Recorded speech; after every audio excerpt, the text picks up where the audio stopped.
اعوذ باللہ من الشیطان الرجیم بسم اللہ الرحمن الرحیم بسم اللہ الرحمن الرحیم۔ شروع کرتا ہوں اللہ کے نام سے جو بڑا مہربان اور نہایت رحم والا ہے۔ رسول اللہ صلی اللہ علیہ وآلہ وسلم کا ارشاد گرامی ہے، وہ شخص مومن نہیں جو خود تو پیٹ بھر کر کھائے مگر اس کا پڑوسی بھوکا ہو۔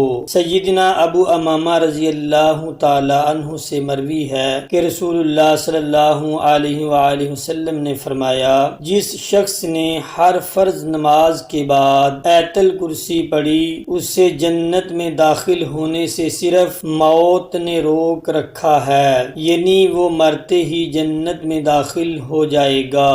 رسول اللہ صلی اللہ علیہ وآلہ وسلم نے فرمایا، صرف 3 جگہ پر جھوٹ جائز اور حلال ہے، ایک یہ کہ آدمی اپنی بیوی سے بات کرے تاکہ اس کو راضی کر لے، دوسرا جنگ میں جھوٹ بولنا، اور تیسرا لوگوں کے درمیان صلح کرانے کے لیے جھوٹ بولنا جائز ہے۔